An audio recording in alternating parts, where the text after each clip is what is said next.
Last month, at the end of the uh, meeting, one of the sisters asked me this question.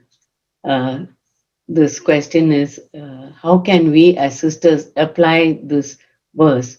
Seek ye first the kingdom of God and his righteousness, and all these things shall be added to you. And how can we as sisters apply it in our lives? So I told her that maybe I'll talk about it the next time. So I kept it in mind, and I thought we can meditate on that. To talk about God's kingdom, I feel most unworthy, and that's the longing of my heart to um, understand. And I feel as long as we are on this earth, we'll have such a longing and a searching to know more about God's kingdom. But one day, I know it will be there in God's kingdom, and we'll see Jesus face to face, and we'll understand things more clearly. Now it's like we are seeing through a glass, like a frosted glass. But still, there are Jesus who came down from heaven, from God's kingdom, uh, has taught us so much. If we read the words of Jesus, we can understand a little bit, just a glimpse of God's kingdom. I was just thinking, many of us have migrated from other countries and come here, gone for, and I was just thinking, suppose there's some land much better than here, and the king of that country comes and tells us, you have a chance to migrate to that other country. It's more comfortable and much easier. There's no sickness there, and you don't have all these restrictions which you have here, and food will be in plenty. All your needs will be met. You don't have to worry about a thing. And I've got a passport for that. It's free. I'll give it to you. And he gives us the chance to go to that country. Now, that country is the kingdom of God.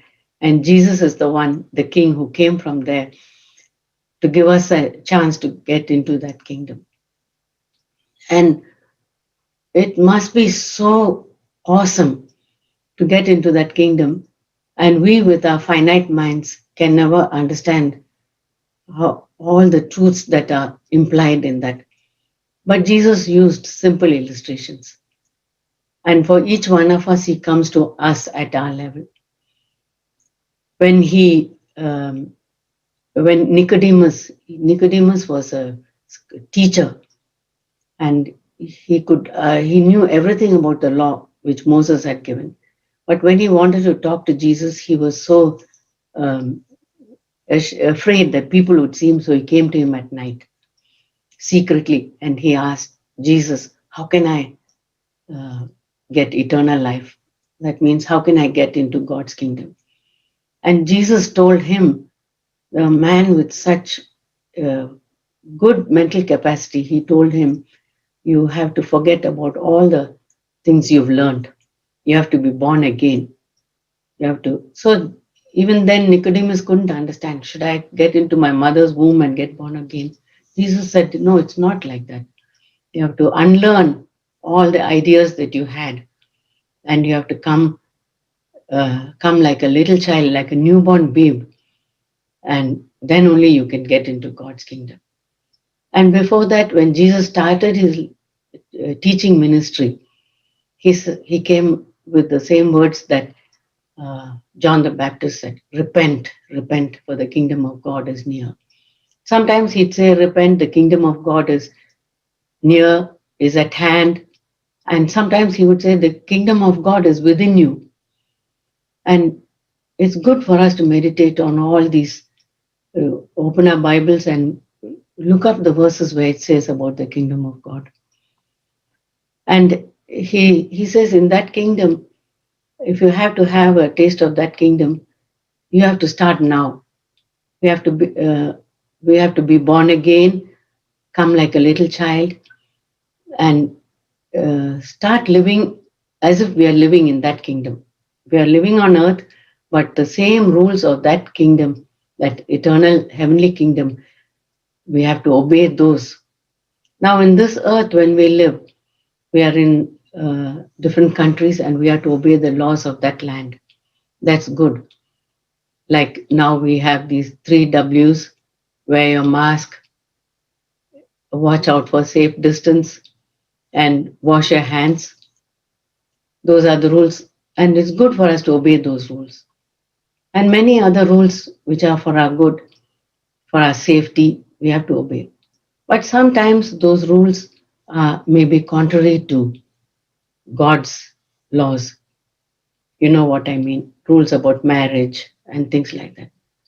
There we have God's word and our conscience. Our conscience is like a compass, very delicate, but it moves and shows very clearly this is not the same as what God's word teaches.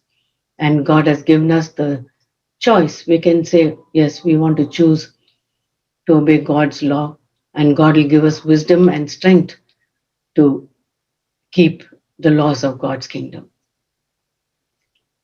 And when we think of this verse, seek ye first the kingdom of God, I was thinking how wrongly we can think of that.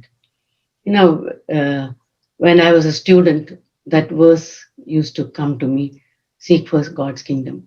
And many of us thought, like, if we keep God's kingdom and pray and be active in Christian work and be involved in all that, it's like a paying some money, some bribe for us to pass our exams, or we don't have to worry about anything. But we understood very soon it's not like that. We have to do our studies, we have to work hard, but deep down in our heart, the central part of our life, the very, very center, the pith of the tree, the very central part of our life, our backbone, the innermost part of our heart should be in God's kingdom. That's what I understood.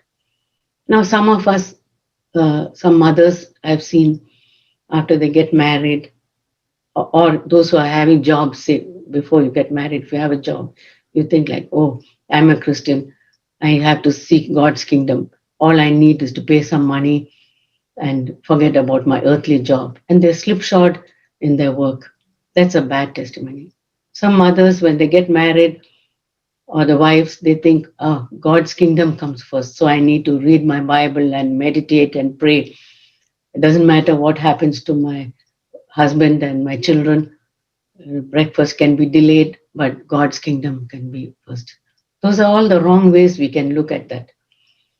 We have to say, Lord, when I want to be in your kingdom, I want to live by your laws. You show me what I should do. And the Lord says, you take care of your children, take care of your husband, do your work.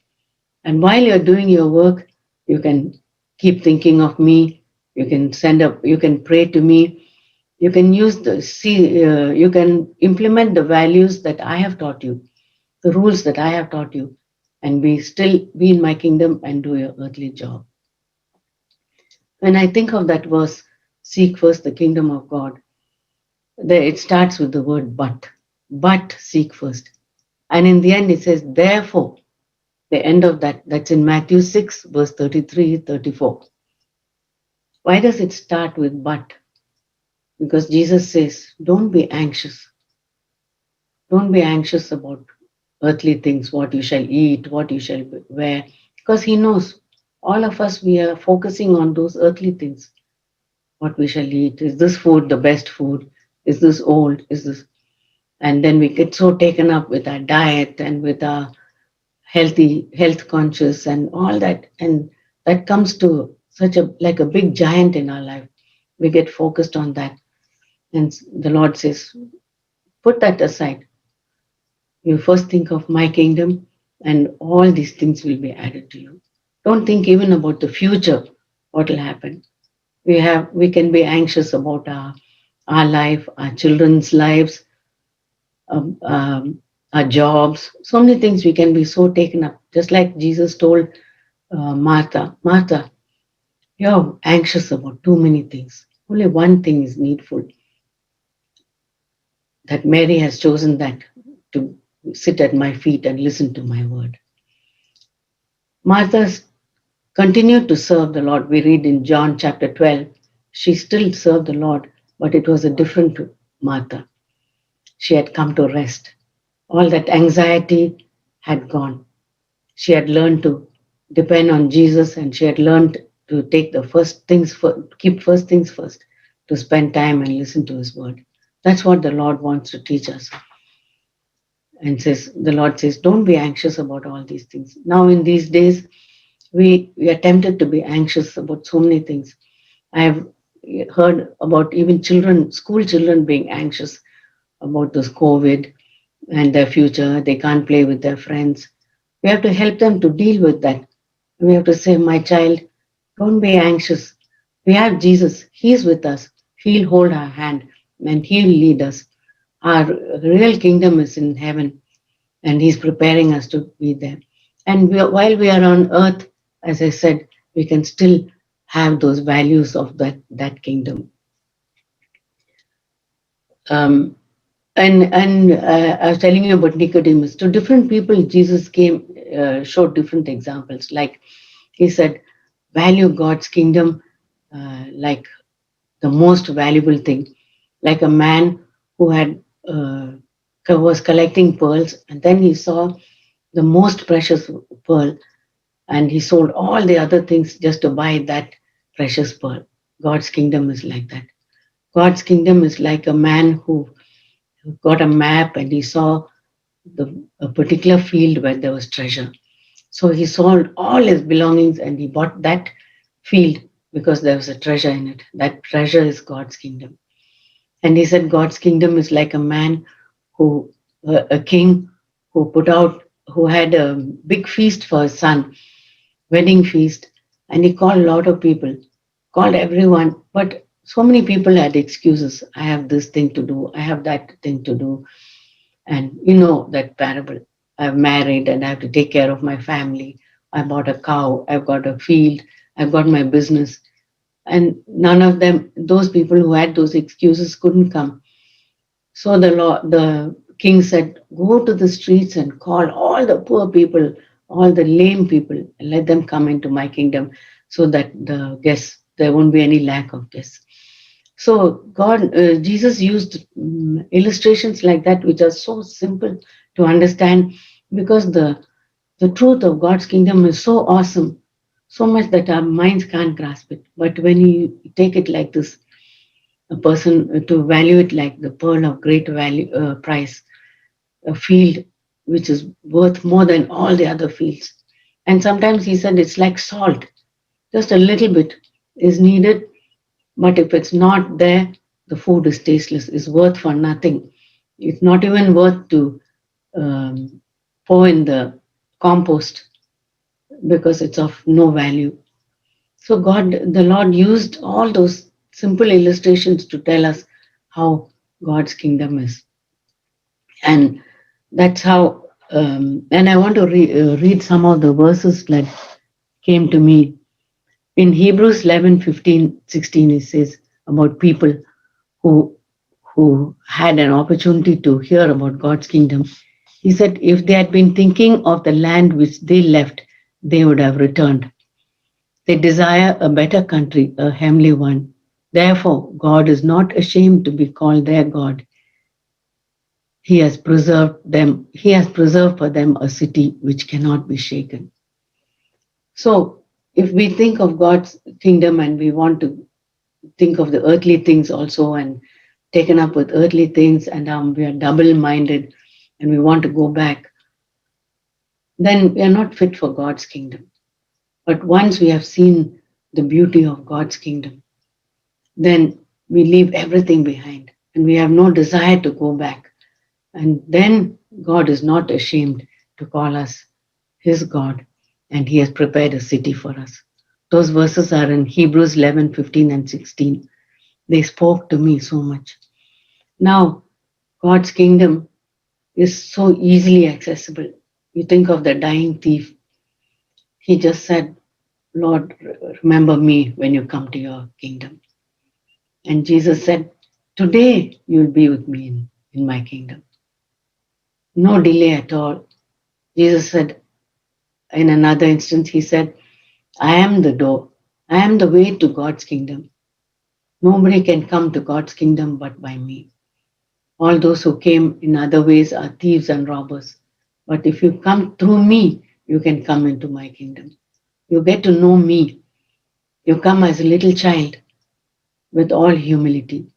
Jesus said in Matthew 3, if you're poor in spirit, if you feel that you're really poor, you have nothing, then the kingdom of God belongs to you. So many wonderful ways Jesus used to show us the awesomeness and the wonderful kingdom that is there waiting for us. But there are these conditions. We cannot go as rich people as if we know everything. We cannot go as if we have some goodness to show and say, Lord, here's my ticket. Can I get into your kingdom? We come empty and say, Lord, I have no goodness. I have nothing to boast about. It's only you. I want to come through you. And after we get into God's kingdom, after He shows us the way, then there are laws. It's different laws from this earthly kingdom.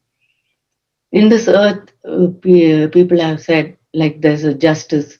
If somebody hits you, you can hit them back. Don't just stand back, you can hit them back. If somebody robs you, you have a right to take some of theirs. But Jesus' kingdom is different. Even if you suffer loss, let them take what they want. My reward is from you. Forgive people. If people have harmed you or robbed you or been nasty to you, just forgive them. Don't speak ill of them. Be ready to do good in return for the evil that they have done. So those are the laws of some of the laws of God's kingdom. In Romans 14, he says about the kingdom of God.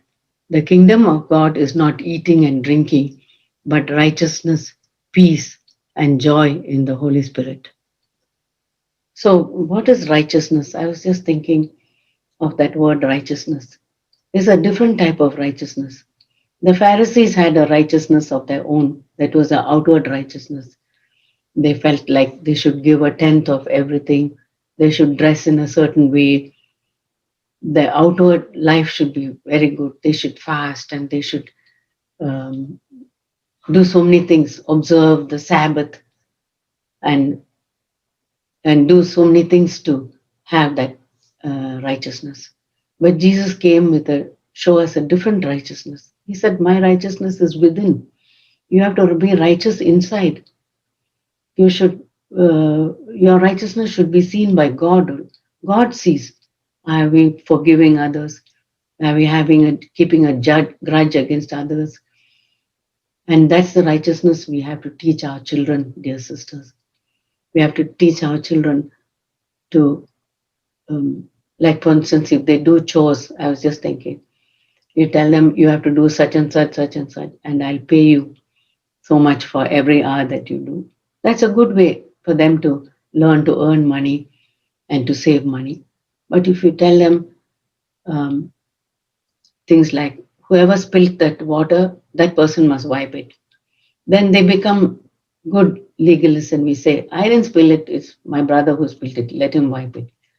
But if they see us doing things like, okay, whoever spilled it, who'll be the first one to go and wipe it? I'll give a reward for that. Then we teach them the laws of Jesus' kingdom. If somebody is hurt, who's the first one to go and help them and comfort them? If somebody is sick, who's the first one to find out, do you need anything?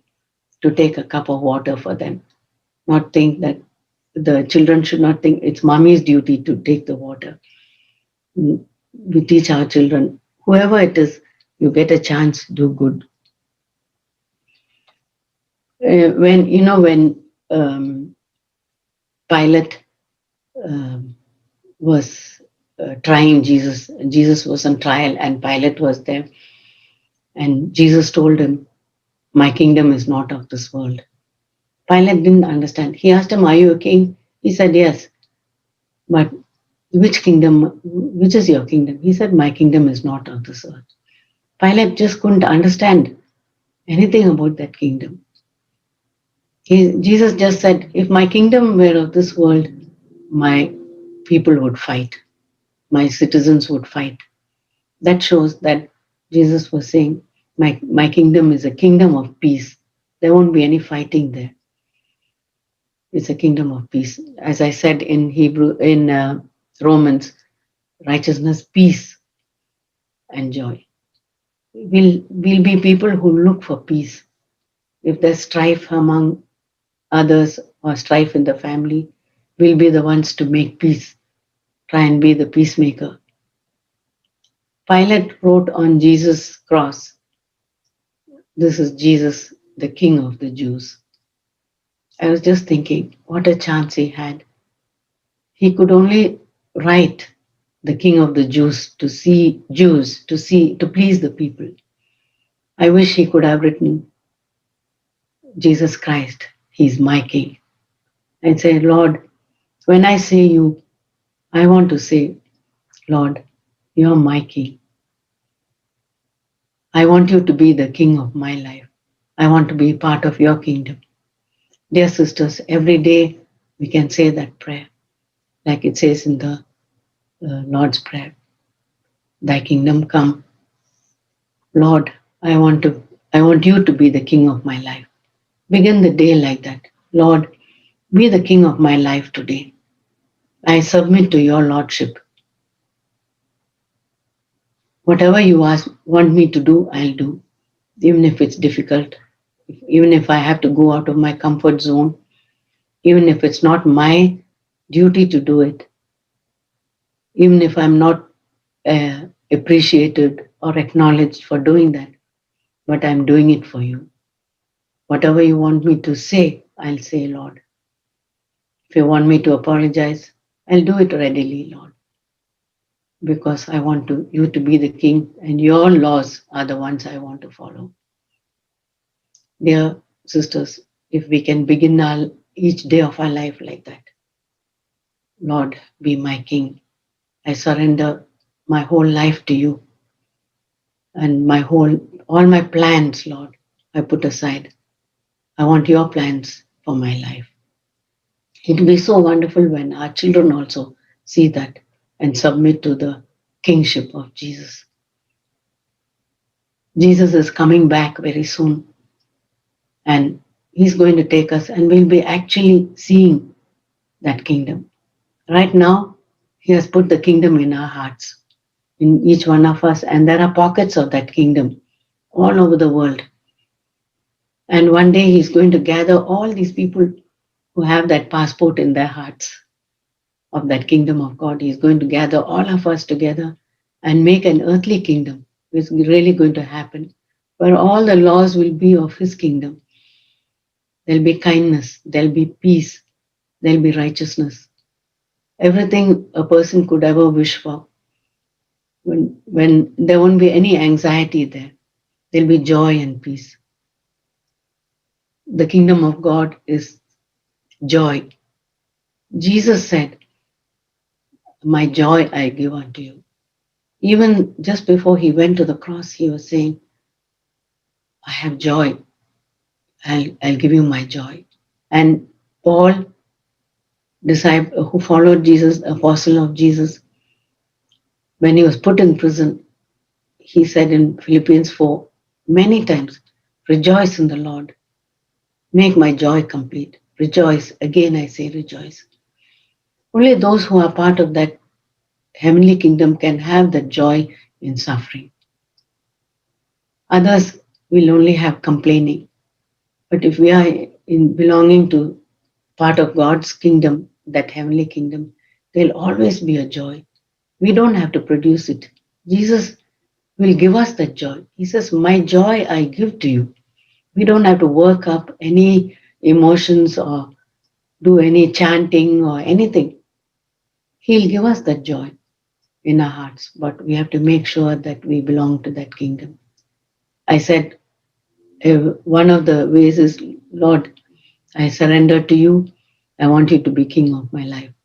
And whatever you show me, which is not pleasing in you, in your eyes, I want to put away. And then He'll show us, look, this habit that you have, that's not fit for my kingdom. I want you to get rid of it. And we say, Lord, help me to get rid of it. Help me to get rid of this complaining spirit or whatever it is. Attachment to earthly things, attachment to gadgets, clothes, whatever it is, the Lord shows us and say, Lord, I'm willing to give up. I know that you will take care of all my needs. Whatever I need, you will give me, but don't let me be attached to it. And the Lord has been teaching that more and more. When we left India, we came with very little of things which we just need for a few months. And here we are staying 1 month after another. And I think of all my things which I left behind, which I could use. Then I suddenly thought, Jesus said, when I come back and you're on the housetop, go down, don't go downstairs to pick up your things. Just leave everything and come. And the Lord is teaching me this is a practice for that. Very soon I'll come, and all these earthly things which you hoarded and collected, you'll have to leave. Then you have to come with me. This is a practice. And said, Lord, sure, I'm ready. Anytime you want me to come, I'm ready to come, Lord. When the Lord comes to take us, it should not be a culture shock for us when we go there. We should not think, oh, I didn't think it'll be like this. I wasted my life on thinking of the wrong kind of things. I wish I could have meditated on God's word. I wish I could have accustomed myself to knowing how things are done in this kingdom. Dear sisters, this is the time for us to get to know God's kingdom by reading His words and meditating. Every time the Lord when we open the word, Jesus is there ready to speak to us and tell us, look, my child, this is for you. This is how I want you to live. This is how your future will be in my kingdom. Jesus said in Luke 12, verse 32, fear not, little flock. It is your Father's pleasure to give you the kingdom. We don't have to fear. The Lord, it's the pleasure of the Father to give us His kingdom. And we just have to put aside any fear, any anxiety that will come to our mind and say, Lord, let me partake of that kingdom more and more, that kingdom of righteousness, peace, and joy. In that kingdom, there's no partiality. Right now, I may not think of other people's children the same way as I look at my children. But Lord, change me more and more, that I'll have your love, that I'll look at all the children or all your children the same way as I look at my own children. Not an element of partiality should be there, Lord. Like that, Lord, change me little by little to have your values, to have the values of your kingdom in my life. So that is our privilege right now. Say, Lord, be the king of my life. Let your will be done in my life. Let your kingdom come, Lord. Let your will be done in my life. That's my prayer, and that's the challenge I want to leave with each one of us. I know there's such a thirst in my heart to know more of God's ways, God's kingdom, and the time is so short, dear sisters. And this pandemic which has come is just like a small torchlight the Lord is shining and saying, look at these verses. Very soon, this is just a warning where my coming is so close. Don't be taken up with all the unnecessary things. Prepare your family, prepare your children to be ready for that kingdom. Of course, they have to do their studies. But what will they do if they are not studying? They'll waste their time idling. Teach them to do their lessons well so that they can get a job and support themselves, not be a burden on society. But deep down, teach them truthfulness, honesty, not to tell lies, to be obedient, to respect elders, to be willing to share. We can show our love and not give, keep the love selfishly, But the test of love is in giving. When we give to the Lord, that shows that we really love Him. When we give to others, that shows that we love them. And that's my prayer, Lord. Give me that heart. Give me that loving heart which you had, willing to die for my sake on Calvary, willing to give up all the comforts of heaven and come down to earth and show me and take me, tell me, Lord, you just hold my hand. I'll take you. I am the way. I'll take you to that heavenly kingdom. Lord, give me that love for others while I have that opportunity. God bless you all. Maybe we can close in prayer. Lord, our Heavenly Father, we thank you that we can come to you at this time. Lord, there's such a longing in our heart to know more of you, to know more of your kingdom. Yet we thank you that you've given us opportunities to get a glimpse of that heavenly kingdom. Thank you, Lord Jesus, for coming down to earth and to show us the beauties of that wonderful kingdom as much as we are able to understand. Yes, Lord, with our finite mind, we cannot understand everything that you want to teach us. But we open our minds to you, Lord. Teach us little by little those valuable things, Lord. Help us to value more than earthly things the pearl of great price, the treasure which you have for us. And help us to learn and obey. Help us to be willing to change whatever you want us to change, whatever areas you want us to change. Lord, help us. Help us to be as loving as you are, Lord, more and more. Unselfish, joyful, peace loving people, righteous in every area of our life. All those things we want, Lord, because those are part of your kingdom.